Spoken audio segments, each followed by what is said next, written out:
तो हिंदी साहित्य से संबंधित क्वेश्चन आंसर की क्लास चल रही थी हमारी, और इससे पहले की क्लास में हमने आपसे एक प्रश्न पूछा था, आधुनिक मानव के हाल का पूर्वज कौन है। ठीक, लगता है जैसे कि एक साइंस का प्रश्न है, लेकिन ये आपका हिंदी के एग्जाम में ही प्रश्न पूछा गया था। ठीक, तो यहाँ पर सबसे पहला है क्रोमैग्नन मनुष्य, दूसरा है आपका ब्रोकन हिल क्रेनियम, तीसरा है आपका होमो रेडेसिएंसिस, और चौथा है आपका होमो। ठीक, तो इसका सही आंसर है आपका क्रोमैग्नन मनुष्य। ठीक, इसके बाद आज की क्लास का हमारा सबसे पहला प्रश्न है, वीरगाथा काल के सर्वश्रेष्ठ कवि कौन माने जाते हैं। तो यहाँ पर सबसे पहला दलपति, दूसरा नरपति, तीसरा अमीर खुसरो, और चौथा चंद्रबरदाई। तो इसका सही आंसर है आपका चंद्रबरदाई। ठीक, दूसरा प्रश्न है, व्यवस्थाप्यता और विद्रोह का विलक्षण संयोग किस प्रयोगवादी कवि में सबसे अधिक देखने को मिलता है। तो वह सबसे पहला अज्ञेय, दूसरा भूषण, तीसरा अलका सराबगी, और चौथा सुभद्रा कुमारी चौहान। ठीक, तो इसका सही आंसर है आपका अज्ञेय। ठीक, इसके बाद तीसरा प्रश्न है, संविधान की 8वीं अनुसूची कितनी भाषाओं को राज्य भाषा के रूप में मान्यता देती है। ठीक, और ये उल्टा ही प्रश्न पूछा जा सकता है कि किस अनुसूची में भाषाओं को दिया गया है। ठीक, तो यहाँ पर आप याद रखोगे 8वीं अनुसूची है। ठीक, और यहाँ पर आपका ऑप्शन है 33 भाषाओं को, दूसरा 58 भाषाओं को, तीसरा 22 भाषाओं को, और चौथा 85 भाषाओं को। ठीक, इसका सही आंसर है आपका 22 भाषाओं को। ठीक, तो तब तक आप इसका स्क्रीनशॉट ले लीजिए, फिर इसके बाद आगे बढ़ते हैं।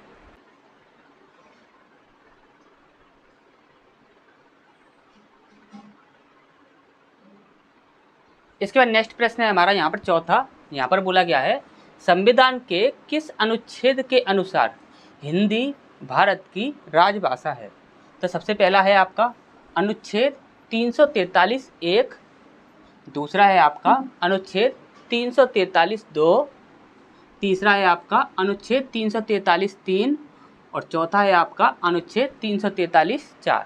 तो इसका सही आंसर है अनुच्छेद 343(1). ठीक, इसके बाद पांचवा प्रश्न है आपका, संसद से सड़क तक काव्य के रचनाकार कौन है। तो सबसे पहला है आपका राजेंद्र प्रसाद, दूसरा है आपका घनानंद, तीसरा है आपका मिश्र बंधु, और चौथा है आपका सुदामा पांडे। तो इसका सही आंसर है चौथा सुदामा पांडे। और यदि आपसे पूछा जाए कि इनका अन्य नाम क्या है, तो आप बताओगे धूमिल। ठीक, ये आपसे पूछा जाए इनको क्या उपाधि दी गई थी, तो धूमिल। ठीक, इसके बाद छठवां प्रश्न है, भारत भारती काव्य के रचनाकार कौन है। तो यहाँ पर सबसे पहला है आपका डॉक्टर कामिल बुल्के, दूसरा है आपका नाबादास, तीसरा है आपका मैथिली शरण गुप्त, चौथा है आपका रामचंद्र शुक्ल। तो इसका सही आंसर है मैथिली शरण गुप्त, तीसरा वाला आंसर बिल्कुल सही हो जाएगा। इसके बाद सातवां है, राजभाषा आयोग के अध्यक्ष कौन थे।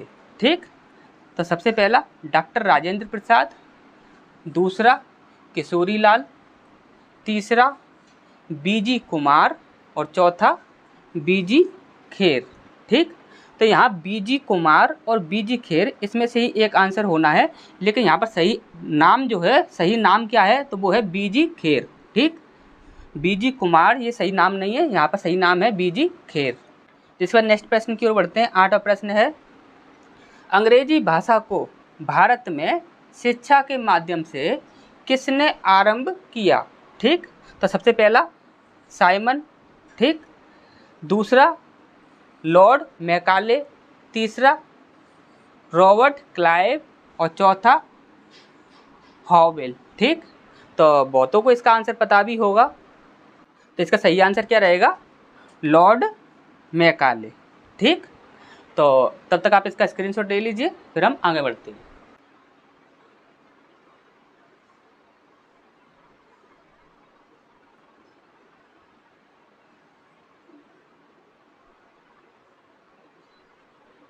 इसके बाद नेक्स्ट प्रश्न है हमारा यहाँ पर 9वां। यहाँ पर पूछा गया है कलम का सिपाही किसे कहा जाता है। अधिकतर लोगों को पता होगा। पहला है आपका प्रेमचंद, दूसरा है आपका नाभादास और तीसरा है आपका मैथिली शरण गुप्त और चौथा है आपका सुभद्रा कुमारी चौहान। तो इसका सही आंसर अधिकतर लोगों को पता ही होगा, मुंशी प्रेमचंद। ठीक, लेकिन कलम का जादूगर, कलम का जादूगर किसे कहा जाता है। ठीक, तो कलम का जादूगर किसे कहा जाता है। पहला प्रेमचंद, दूसरा रामवृक्ष बेनीपुरी, तीसरा केशवदास और चौथा रामचंद्र शुक्ल। तो कलम का जादूगर रामवृक्ष बेनीपुरी को कहा जाता है, याद रखिए। ठीक, इसके बाद कथा सम्राट किसे कहा जाता है। तो सबसे पहला है आपका मुंशी प्रेमचंद, दूसरा सुदामा पांडे, तीसरा भूषण और चौथा चंद्र बरदाई। ठीक, तो इसका सही आंसर रहेगा आपका मुंशी प्रेमचंद। इसके बाद 12वां प्रश्न है कलम का सिपाही जो रचना है उसकी प्रकृति क्या है। कलम का सिपाही जो रचना है उसकी प्रकृति क्या है। पहला कविता, दूसरा जीवनी, तीसरा कहानी और चौथा महाकाव्य। ठीक, तो इसकी जो प्रकृति है वो है आपकी जीवनी। ठीक, इसके बाद 13वां प्रश्न है कलम का सिपाही जो रचना है वो किसकी रचना है। यदि आपसे ये पूछा जाए तो आप बोलोगे पहला है निराला, दूसरा है आपका प्रेमचंद, तीसरा है आपका अमृत राय और चौथा है आपका केशव दास। ठीक, तो इसका सही आंसर रहेगा आपका अमृत राय। ठीक, यदि आपसे ये पूछ लिया जाए कि कलम का सिपाही ये जो रचना है ये कब आई थी, यदि आपसे ये पूछ लिया जाए तो आप बताओगे 1962। ठीक, 1962 को आई थी। ठीक, तो यहाँ तक आपको अच्छे से समझ आ गया होगा। नेक्स्ट की ओर बढ़ते हैं, तब तक आप इसका स्क्रीनशॉट ले लीजिए।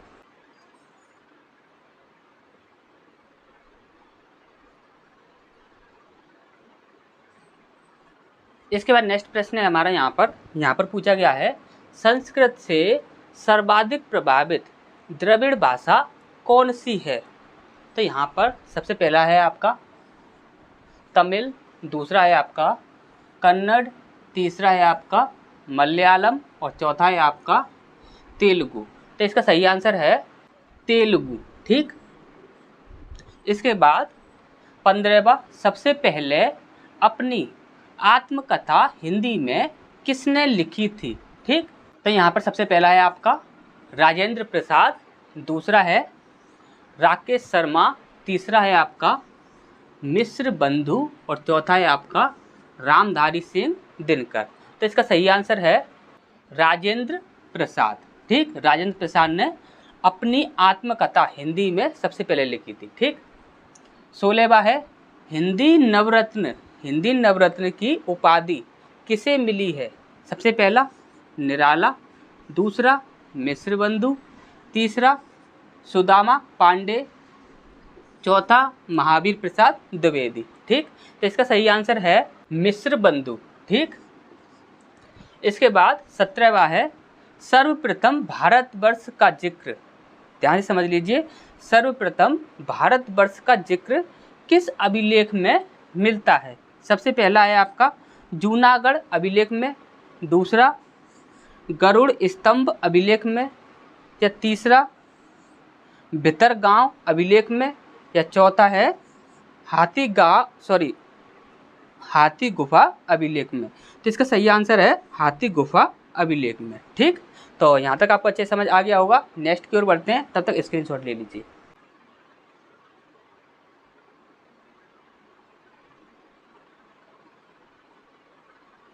इसके बाद नेक्स्ट प्रश्न है हमारा यहाँ पर 18वां, और यहाँ पर बोला गया है सांच बराबर तप नहीं, झूठ बराबर पाप। ठीक, तो इस पंक्ति के रचयिता कौन है।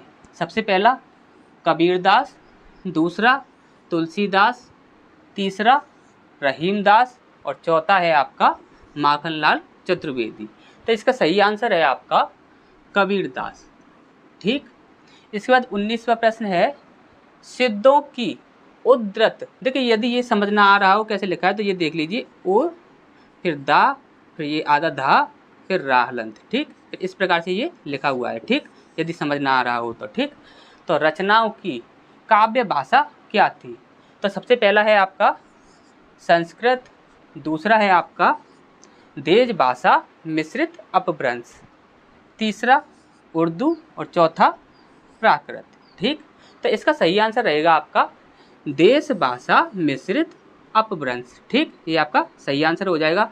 और इसे यदि बोला जाए तो इसे क्या बोला जाता है? तो इसे पुरानी हिंदी, इसे पुरानी हिंदी के नाम से जाना जाता है, ठीक, याद रखिएगा। इसके बाद 20वां प्रश्न है, सूरदास के गुरु कौन थे? इंपोर्टेंट प्रश्न है, गुरु से भी आपके काफ़ी प्रश्न पूछे जाते हैं, ठीक। तो यहाँ पर सबसे पहला है आपका स्वामी रामानंद, दूसरा राज राजा वर्मा, ठीक। इसके बाद तीसरा है आपका मुल्ला मोहम्मद अमीर रहीम, और चौथा है आपका वल्लभाचार्य। काफ़ी लोगों को आपको पता ही होगा क्या है, इसका सही आंसर है वल्लभाचार्य, ठीक, वल्लभाचार्य इसका सही आंसर हो जाएगा। तो यहाँ तक आपको अच्छे से समझ आ गया होगा, आशा करते हैं। यदि किसी प्रकार का यदि कोई कन्फ्यूजन या कोई डाउट है तो आप कमेंट बॉक्स में कमेंट कीजिए, जो भी आपका कन्फ्यूजन या डाउट होगा वो दूर किया जाएगा। तो मिलते हैं फिर नेक्स्ट क्लास में।